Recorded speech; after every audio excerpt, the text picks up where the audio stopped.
मिटकरी यांची गाडी फोडल्यानंतर मनसेच्या एका कार्यकर्त्याचा मृत्यू झाला आणि यावर कारवाई करावी अशा प्रकारची मागणी मनसेचे प्रवक्ते प्रकाश महाजन करतात आणि ही कारवाई अजित पवारांवर करावी असं तुमचं मत आहे का? असं तुम्हाला वाटतं की कारवाई केली पाहिजे? सर्वप्रथम जो आमचा तरुण कार्यकर्ता आहे जय मालवकर, त्याचा दुर्दैवी मृत्यू झाला. त्याच्या परिवाराच्या दुःखात मी सहभागी आहे. पक्ष नेता त्यांच्या परिवाराच्या मागे सर्व अर्थाने खंबीरपणे उभा आहे. गोष्ट अशी आहे की 2 दिवसापूर्वी राजसाहेबांनी पुण्याच्या पूर परिस्थितीवर एक वक्तव्य केलं. त्याच्यावर राष्ट्रवादी अजित पवार गटाचे प्रवक्ते आमदार अमोल मिटकरी यांनी सरळ माझ्या नेत्यांना, राज ठाकरेंना सुपारीबाज म्हणतो. एका वैधानिक पदावर अमोल मिटकरी आहेत, त्यांच्याकडे असा कुठला पुरावा आहे की राज ठाकरेने सुपारी घेतली? अशा प्रकारचे बेछूट आरोप करणं ही अमोल मिटकरीची सवय आहे. ते भाजप नेत्यावरही करतात. याच्या अगोदर सुद्धा एकत्र राष्ट्रवादी असताना त्यांनी ब्राह्मण समाजाविषयी अत्यंत घाणेरडे अनुद्गार काढलेले आहेत. ही त्यांची सवय आहे. त्या रागातून कार्यकर्ते त्यांना जाब विचारायला गेले असताना तिथं जी काही बाचाबाची झाली त्याचं पर्यवसन, त्यांच्या गाडीवर दगडफेक झाली, त्याचं समर्थन कोणी करत नाही. पण या सगळ्या गोष्टीचा तणाव येऊन आमच्या एका तरुण कार्यकर्त्याचा हृदयविकारानं मृत्यू झाला. का झाला तर पोलीस स्टेशनमध्ये स्वतः मिटकरी जाऊन बसले आणि कारवाई करा ह्यासाठी ठिय्या आंदोलन घेतलं. माझं तर उलट असं म्हणणं आहे की आमदार अमोल मिटकरी, त्यांच्या पक्षाचे प्रवक्ते उमेश पाटील आणि त्यांच्या पक्षाचे सर्वोच्च नेते माननीय अजितदादा पाटील यांच्यावर महाराष्ट्र सरकारने सदोष मनुष्यवधाचा गुन्हा त्वरित दाखल करावा.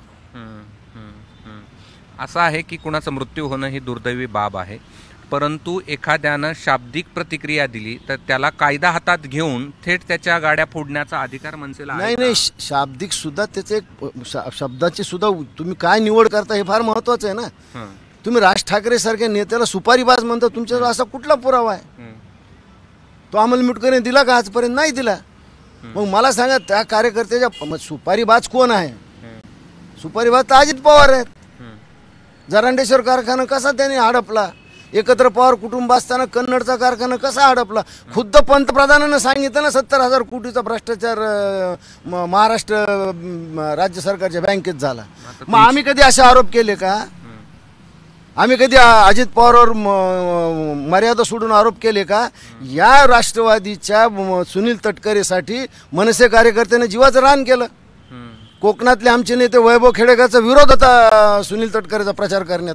त्यावेळेस मात्र तुम्ही वैभव खेडेकरला मानवा म्हणून राज ठाकरेच्या ऑपोजिट जाऊन बसलात आणि मनापासून मनसे कार्यकर्त्यांनी प्रचार केला नसता तर रायगडचं चित्र वेगळं दिसलं असतं.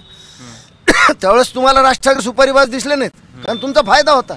बारामतीमध्ये आमच्या कार्यकर्त्यांनी प्रामाणिकपणे प्रचार केला राष्ट्रवादी अजित पवारच्या सुविद्य पत्नीचा. त्यावेळेस तुम्हाला सुपारीबाज नेता दिसला नाही. याच्या तोंडाला आवर घाला म्हणून स्वतः अजित पवारने ह्यांच्याकडे सांगितलं की तुम्ही जरा बोलताना संयम ठेवा. तो संयम त्यांनी सोडला. त्याचा परिणाम काय झाला? आमचा एक तरुण कार्यकर्ता यात नाहक बळी गेला की नाही? याची जबाबदारी कुणावर आहे? साधी गाडी फोडली तर उमेश पाटील म्हणतात की राज ठाकरेवर खटला भरा, त्यांना अटक करा. मग एकाचा मृत्यू झाला त्याच्याविषयी कुणाला जबाबदार धरलं पाहिजे? यांच्या नेत्याला जबाबदार धरलं पाहिजे. म्हणून मी ही मागणी करतोय की अजित पवार सहित यांच्यावर गुन्हे दाखल करा, सदोष मनुष्यवधाचे गुन्हे दाखल करा. आताही तुम्ही सुपारी बहादर अजित पवारांना म्हटले. हो, कारण तुमची गाडी आता फोडा ना. मी गाडीच ठेवत नाही. माझी स्कूटर आहे, फोडायची असली फोडा. हिंमत दाखवा ना. राज ठाकरेच्या गाडीवर एक दगड तर मारा, बघू काय होतंय ते. दगड मारून तर बघा. आणि हे मी आरोप नाही केले. त्या भारतीय जनता पक्षासोबत अजित पवार त्यांनी गाडीभर पुरावे नेलेले आहेत एकदा. हे मी नाही आरोप केलेले. त्या भाजपालाच तुम्ही बिनशर्त पाठिंबा दिला ना. आम्ही फक्त मोदींना दिला. ऐकून घ्या, सर्वांना दिला. गफलत करताय. आम्ही मोदीमुळे सर्वांना दिला. आम्ही मोदीकडे पाहून दिला. मोदी पुन्हा पंतप्रधान व्हा म्हणून दिला. हे तुम्ही विसरताय सगळे. आणि एक ते आपत धर्म म्हणून आम्हाला राष्ट्रवादीला पाठिंबा द्यायला पाहिजे. मला याच्या पुढचं असं वाटतंय की आता अजित पवारला ह्या महायुतीत राहायचं नाही. काही ना काही कारण काढून भांडणं करतात. कारण महायुतीच्या इतर 2 नेत्याचे म्हणजे माननीय उपमुख्यमंत्री देवेंद्र फडणवीस आणि माननीय मुख्यमंत्री शिंदे साहेबांचे राज ठाकरेशी खूप चांगले संबंध आहेत. आणि हे त्यांना कुठंतरी खटकतंय. कदाचित राज ठाकरे जर पुन्हा महायुतीत भिडू म्हणून आले तर आपलं कसं, म्हणून महायुतीतून बाहेर पडण्यासाठी कारण रचण्यासाठी ह्या अमोल मिटकरीच्या सडक्या डोक्यातून निघालेली कल्पना आहे. गुन्हा दाखल नाही केला तर पुढची काय तुमची? आम्ही कायदेशीर आंदोलन करू, ठिय्या आंदोलन धरू करू, आम्ही सोडणार नाहीत या गोष्टीत. एक तरुण कार्यकर्ता आमचा बळी गेलाय, कारण हटवादीपणानं हा तिथं बसला होता आणि त्याने दडपण आणण्याचा प्रयत्न केला पोलिसावर, या लोकांवर गुन्हे दाखल करा. त्या धक्क्यातून तो कार्यकर्ता हृदयविकाराने मृत्यू पावला. धन्यवाद. हे होते प्रकाश महाजन आणि त्यांचं म्हणणं असं आहे की मिटकरी हे पोलीस स्टेशनमध्ये जाऊन बसले आणि त्याचा धसका घेतल्यामुळेच कार्यकर्त्याचा हृदयविकारानं त्याचा मृत्यू झाला आणि त्यामुळे या सगळ्या प्रकरणामध्ये अजित पवार, मिटकरी आणि अन्य जे लोक आहेत या सगळ्या प्रकरणात त्यांच्यावरती सदोष मनुष्यवधाचा गुन्हा दाखल करावा. कॅमेरामन धनंजय दारुंटेसह मी कृष्णा केंडे, एबीपी माझा, छत्रपती संभाजीनगर. एबीपी माझा, उघडा डोळे बघा नीट.